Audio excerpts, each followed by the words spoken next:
Here. Brandon's going to be talking about the nuances of the objection cycle. Quick bio. He's kind of somebody that doesn't really need an introduction, but I'm going to give you one anyways. He started 7707. He's the fastest and youngest um, Cutco rep to 10 million in sales, multiple 100K pushes, 10 out of 12 calendar months over 100K for the month. Largest week ever is 100K. Largest event ever was 170K in 17 days. He has personally mentored 14 reps who have had over 100K of growth in a single year. And he is going to be joining our premium event team as a guest in 2027, specifically focusing on the growth of the California State Fair, which we're looking forward to having you on board for. So thanks for being here, Brandon. Go ahead and take it away. Sweet. Thank you. What's up, guys? Good to see a lot of familiar faces. We got quite the squad here. Um, so excited to have the next 30 minutes with you guys. So I'm going to just kind of power through this. Hopefully, I can get through it enough where if there's questions at the end, we have some time for a few of those. But what I've actually titled this message is Precision Objection Handling. And obviously, we're going to be talking about the nuances through this. And I have here 7 steps. And so if you're like me, or have you worked with me, you've probably seen I'm very like structure based in how I like to navigate through things. And so my attempt here is to give you guys a structure of how to work through objections. Um, you can do any of these 7 points and naturally just increase your ability to handle objections. But if you do all 7 together, it'll make you a powerhouse in your ability to handle those. So I don't really need to explain why it matters to be good at handling objection. It probably goes without saying, but a few things I'll just bring to your awareness um, for you to consider, right? In my opinion, it's the difference between a good and a great rep is their ability to close and handle the objections, right? We all know that that can make the difference between a 5K day and a 10K day, right? The 1 or 2 sales that you may or may not have closed, right? That makes up the rest of the day. Um, and typically the people that we let walk are naturally the bigger orders, right? So that's why we want to become a master around this. I think the other important reason to become proficient in objection handling is that you can close faster, right? And so we all have worked next to someone else at the booth, and it's like, how quickly can you get through the sales transaction, close and write up the order, and move on to the next person? Because there's that other qualified couple feet away. You hear them talking, but you're in the middle of the objection. So the faster you can condense that, but be effective, the better. The other thing is everything funnels through objection handling, right? And so it doesn't matter what layers of the business you are predominant in or that you focus in, business gifts, family program, cookware, flatware, realtor, whatever it is, there is some level of handling objections at the end of that. That's like the bottleneck. So when we realize that, it's like, man, if I can just become really, really good at handling objections, I'm going to naturally sell more in all the other layers of the business because of that. So we're going to get into it. So 7 steps here. The first step I have written down is understanding where the customer is coming from. And in parentheses, I wrote without assumption or agenda. I think we can all relate to times where, the customer gets halfway through a sentence and you already know what they're going to say, or you already think you know what they're going to say. That's not really listening. That's just assuming because you've done it hundreds and hundreds of times. And so I want you to, you know, not necessarily think about what your next response is, but really actually listen with the intent to learn, the intent to understand, because the customer is going to leave clues. The customer is going to, uh, share things with you and these nuances that are going to help you in how to navigate the rest of the interaction. Um, so my challenge, right, to everyone is, listen fully, listen deeply, pay attention to body language, pay attention to the fluctuation of their voice, pay attention to their pauses, pay attention to where they're making eye contact. If I see the wife making eye contact with the husband throughout the entire pitch, then I know that there's going to be some level of approval needed for her to feel good about the decision. So these are all like subtleties that make a big difference. And then just note when the gem recordings come out, I had a great breakout on basically the non-verbals of selling. So I'm not going to go into that here and now, but if you want to explore that realm a little bit more, that would be a really good message to listen to. Um, so let's see. So when you have a customer talking, I think the biggest thing is to make sure that you are truly listening as if you're hearing it for the first time. And if you can do that, I think you can pick up a lot of what the customer has to share and not just going into your structured like default response. Number two is the customer needs to feel that you see them. Okay. They need to feel that you see them. What I wrote down here is how connected do your customers feel to you during the interaction? Do they feel that you're just in it for a sale? Um, or are you there to like meet them where they're at?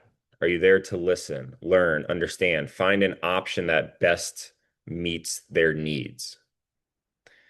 Do customers feel like you are dismissing their concern just because you're trying to get the sale? Do you sound salesy? Right?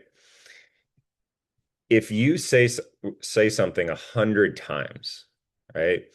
It's important to check yourself. Like we go through the same rhythm, the same process over and over and over and over again. And so when you do that, you start to lose touch with like reality from the customer's lens and the customer's experience versus what you've been doing. And so it's really important to kind of just do that self audit of like, how am I coming across? Am I just like sounding like a robot? It's funny when people are like, yeah, and the warranty's great. It chips, cracks, you like rattle off all these like benefits because you've said it 1,000 times, but the customer is hearing it for the first time.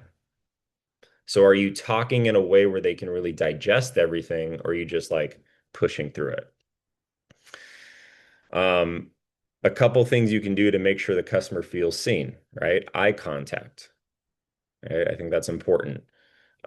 Things not to do. Don't hold your breath. Um, don't constantly look away. Don't attempt to like talk over the customer. I watch CSPs do this all the time. They like interrupt the customer to like get their point across versus like letting the customer speak how they actually feel. Because when you interrupt a customer, you might be missing like a really important, valuable piece that they were about to share, but now you don't get to hear it because you wanted to say whatever that it is that you wanted to say. Um, an example of like making sure that the customer feels seen, right? Is so like acknowledgement. You want to make sure you're acknowledging the customer. Customers will say, "Yeah, Brandon, I don't think I'm going to use all the pieces." Right? So how do you respond to that? You know, my initial response is like, "Oh, really?" Like a little surprised. What are the 1 to 2 pieces you feel like you would use the least, or you feel like you that would just sit there and collect dust? Right? So that question is really powerful versus which ones do you think you wouldn't use? Because now you're giving them a broad gambit of like they can pick as many as they want. and then you go from a family set down to like a five piece versus, oh, really? What are the one to two pieces that you would feel like you would use the least? And so it's a controlled question to limit the damage, if you will. And then they're like, oh, like, I don't know, the carving fork and the carving knife. And then at that point, right, your response can be one of two pathways, right? The first pathway is, hey, totally understand, Mike. Matter of fact, a lot of my customers feel the same way around that. Can I offer some perspective? Sure. The set is designed to work collectively together. Some pieces you're going to use every single day, some you'll use weekly and monthly, and some you're going to use seasonally. But collectively, over the course of the year, all the tools work together, right? And so even though you're not going to use a carving set all the time, it is nice to have in the set, right? And so this is a great way for you to acknowledge the customer and how they're feeling, but also in a gentle way, give a different perspective, right? To keep the larger sale intact. The other pathway is if you can tell like they are highly convicted that like, hey, I'm not going to use this, I'm not going to use this, I'm not going to use this, and they're like slippery, you can tell it's like you don't really have like a ton of traction. The other pathway is like a graceful drop down where you're like, hey, Dante, I really appreciate you telling me that. A matter of fact, I'm glad you shared that with me because I would never want you to get something that would just sit there and collect dust. Like at the end of the day, I want you to get something that you're going to use, that you feel confident about, and something that fits in the budget. Can I show you another option that I think would make a lot more sense?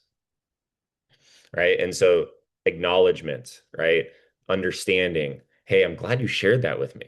Let me show you something different that would make more sense. And now the customer feels like what? I feel heard. I feel seen. They're here. They have my best interest in mind throughout the process. And these things matter when you're getting down into like the objection handling process because if they don't feel that way, they're going to close up, they're going to throw up their wall, and they're going to bounce, right? And so, how can you create more of that like safe environment? Another thing I wrote down, which, you know, some of you have probably heard, but just the framework around feel, felt, found. Hey, Carlo, I have a lot of customers that feel the same way you do.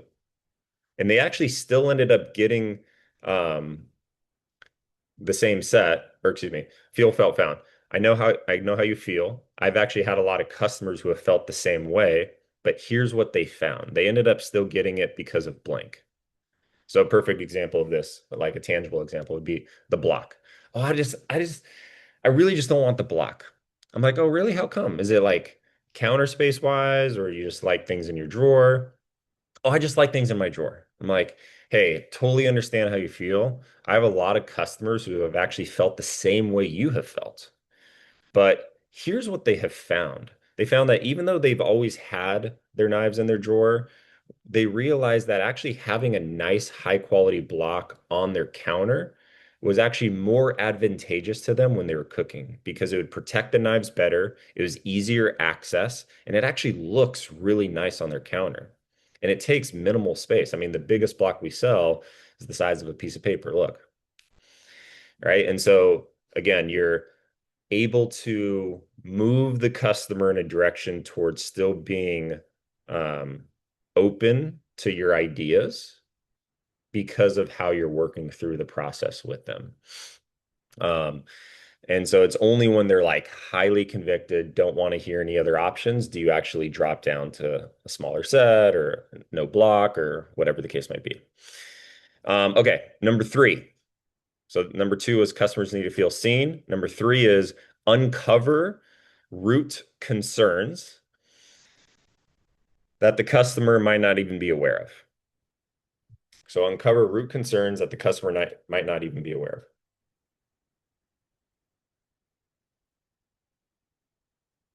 of. It, I've said this years back, but it still rings true today. It's not about what they say, it's about what they mean by what they say. Example, Chris is like, hey, I want to think about it. What does that actually mean? I want to think about it. And what is it that they really need to think about? Most people I find when they have a customer says, I want to think about it, they go into their default response. It's like, yeah, you can think about it, but you're going to go into a black hole and never return. Or a lot of Texas will say the only two people that come back is like Jesus and the Terminator or something like that. Right. And it's like, yes, you're addressing it to a certain degree, but you're not actually addressing the root concern because someone who wants to think about it, right? This is the top of the umbrella, could be, I want to think about it because I need to talk to my spouse. I need to think about it because I wasn't planning on spending that money today. I need to think about it because I don't know if it's actually going to fit in the budget. I need to think about it because um, I don't know if I'm going to use all the pieces, right? Or whatever the case might be. So all of those branches can fall under I want to think about it. And so it's your job, right, to uncover what the real concern is, right? Your job is to help them critically think through their hesitation. The default response is, I want to think about it because they don't know. There's something in them that is holding them back from saying, hey, Mike, here's my credit card. And they might not even know what that is. But because they're not like, hey, I'm all in, here's my credit card, the natural response is, well, I want to think about it. And so you have to be able, if you've, acknowledge them, may help them feel seen, listen to their concerns, right? If you have created a container, you can start to explore this and they'll be more open to sharing with you what their hesitations are. And so that's how you do it, right? You do it through creating trust, safety, openness, asking quality questions, right? And also just being direct.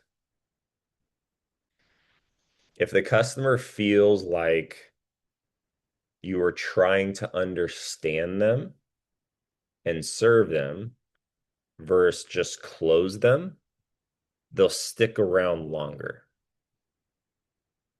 right? If anyone's come and like field trained with me, one of the common like reflections I get is like, you stayed in the pocket for like 30 minutes. Like I would have let him walk like three objections ago. Right. And so the difference there is creating that container where you can massage through the process to a point where you get to the root issue, you find a solution, they feel good about it and confident about it. All right. So let's talk about getting to that solution. Number four is close all possible exit doors except the main concern. So we want to make sure no one can like slip through the back door, right? So they share whatever their main concern is. I need to talk to my spouse, and you're like, hey, totally fine. Just so I'm on the same page as you, JC, if you really wanted to, could you fit 787 into the budget? Yes or no, right? Let's say they say yes. Would you use all the pieces if you had them? Yes. And I assume I don't need to sell you on the quality of Cutco or the value of Cutco, right? Because your friends have had them for years, right? Oh no, like I know they're worth it. So the only reason you aren't getting it today is because you need to talk to your spouse, Denise? Yes. Okay, cool. So what I've done is I've just like, what are all the main reasons why someone won't buy Cutco or hold back? It's like fitting in the budget, use all the pieces. Do they see the value, like the price value proposition, right? Yes, yes, yes. Um, you're minimizing the amount of ways they can like exit, right? Just as like an analogy. And so then you're like, you can hone in on the one thing, which leads me to point number five, which is you want to create hypotheticals with that remaining door. You want to create a hypotheticals with that remaining door, or what I would call like if then statements, right? If this, then that. So we've established everything up to this point, and now it's like, hey, so I'm just curious if your husband was here, what do you think he would say? You guys know that statement, right? That, in my opinion, is like a shorter version. I wouldn't say cutting corners, but it can feel a little lazy-esque, right? In just saying, hey, if your husband was here, what do you think he would say? Versus taking the time to ask a few extra questions to really get a better quality answer, right? We all know that the quality of your questions dictate the quality of your answers. So, hey, by the way, how long have you known your husband for? 30 years. Okay, safe to say you know him really well. Hypothetically, there's the hypothetical, right? If your husband was here, knowing that you both already know like the quality of Cutco, right? Or you've had them for 10 years. Like it depends on the scenario. Let's say it's a new customer, so he doesn't know about Cutco. It's like, hey, knowing the quality of Cutco, like if he was here hypothetically, saw everything you saw, American made, guaranteed forever, saw the discount, saw the payments, and obviously appreciates your cooking and knows that you're in charge of the kitchen, what do you think he would say? So what I want you to pick up on this part is not like every word I'm saying, but it's I'm front loading the value, then asking the question. So it leads them to the answer that I want, right? And so now she's answering the question through the lens of American made, guaranteed forever, good quality. He knows I've been looking for good knives, blah, blah, blah. What would he say? And you'll get a yes or a no, right? If the answer is yes, right, then the follow-up question to that is, since he would probably say yes regardless if he was here, and I'm sure he trusts your judgment,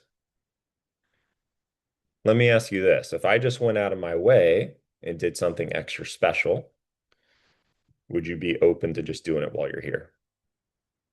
Right. And so now I'm asking the question at the right time because of the groundwork I've laid up to that point. And if the customer in this scenario, right, says no, right? Like, oh, he would definitely say no. Great. I'm actually so relieved they said no. That doesn't bother me at all. You know why? Because if she knows he would say no, then if I let her walk, she was never going to come back to buy because she already knew he was going to say no. And even if she asked, he was probably going to say no, right? Because she knows her husband better than anyone else. They've been married for 30 years, right? And so in that scenario, right, it's like, oh, well, I'm glad you shared that with me. And I'll even tell the customer, I'm like, I'm glad you mentioned that to me because the reality is like, if you think he'll say no, then he's probably going to say no.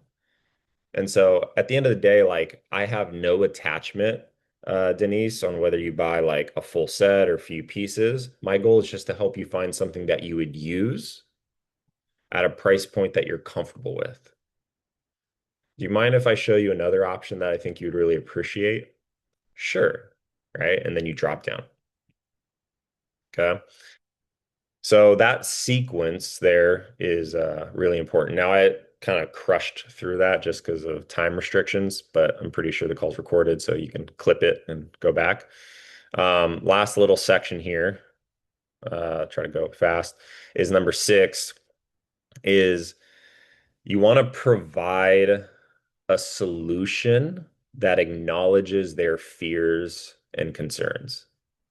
Okay. And you want to do this in a way where you're bringing emotion and logic to the reason for why they should get it right then and there. Right. Any statements, any questions that you can weave into your dialogue, those are like the fastest levers to pull to move a customer to a close. For example, right? This is like logic. Oh, I didn't, plan on buying knives today.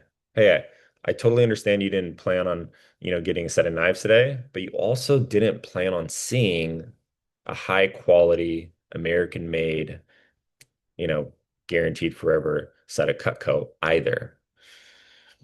And so what that does is it like neutralizes their objection. It's like, I didn't plan on buying knives today. You also didn't plan on seeing Cutco. Because maybe if you did, you might consider it, right? And at the end of the day, whether you planned on it or not, don't you agree that your knives do need to be replaced? Tell me again, how are the knives that you have at home? Right. And so I'm weaving in there logic, but then also the emotional pain of what they currently have. Also, like when customers are like, oh, that's expensive, right? It's like, yeah, you're right. It is expensive. And I'm not saying it isn't, Scott. But what else can you spend $700 a month on that you'll use every single day for the rest of your life? Right. And so when someone says, oh, it's expensive, it's like, yeah, it is. And let's take that feeling of like, it's expensive, and then I'm going to wrap around it. But what else can you spend $700 a month on for 5 months that you literally will never have to buy again and that you'll use every single day? Oh, I guess that's true. Neutralized, right? So I guess it isn't expensive. Your job as a sales rep is really just to help navigate the customer's perspective. They have their perspective when they first walk up, and it's your job to lead and influence them through the process while serving them at the highest level.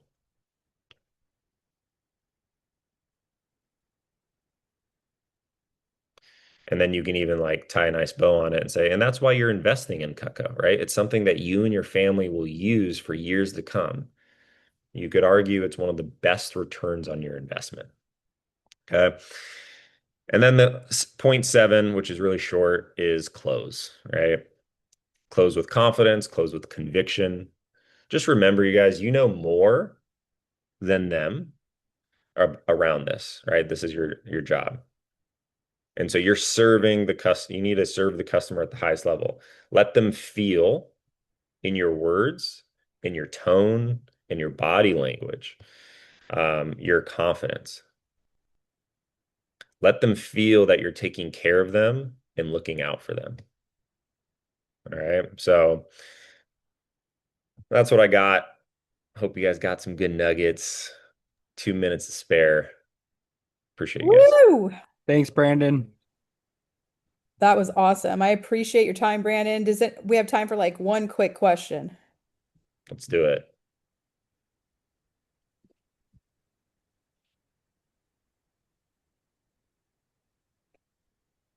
This All might right. be like a silly question, but no questions are silly. I feel like I struggle with when I'm slowing them down there, and I kind of sympathize with their objection, like, hey, I totally understand. They're already kind of like not all the time, but gradually walking away already. And that's after I've already said, like, hey, I get it. What verbiage do you use to kind of hold them there longer when you've already agreed with their objection? What would the objection be? Just so I have a little more context. Like, yeah, you're right. Like, we didn't expect to see Cucko here, or yeah, like, it's just too much right now. But thanks anyways. We'll see you around. Like, they're already kind of saying goodbye gracefully. Sure.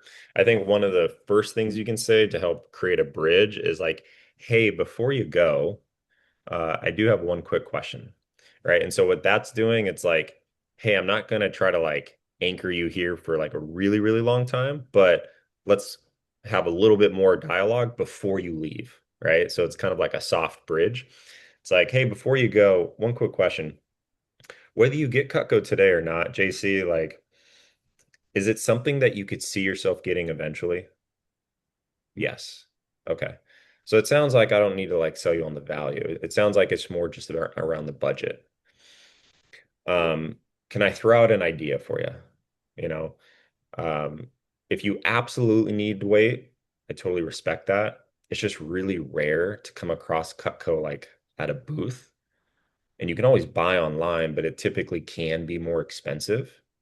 So do you mind if I show you another option for customers that are in the exact same scenario you're in, where they're like, hey, we could really use some good knives. We just don't have $3,000 laying around. Can I show you another option that I think would be perfect for you? Sure. Right. And so it's a great way to bring them right back into something smaller. Does that help? Absolutely. Thank you. That was great. Awesome. Well, hey Brandon, thank you so much for your time. I know we're out of time, and we're looking forward to having you help us out growing our events come 2027. And best of luck at your event today. Thank you. Crush it, you guys. Thanks Thank for having me. you.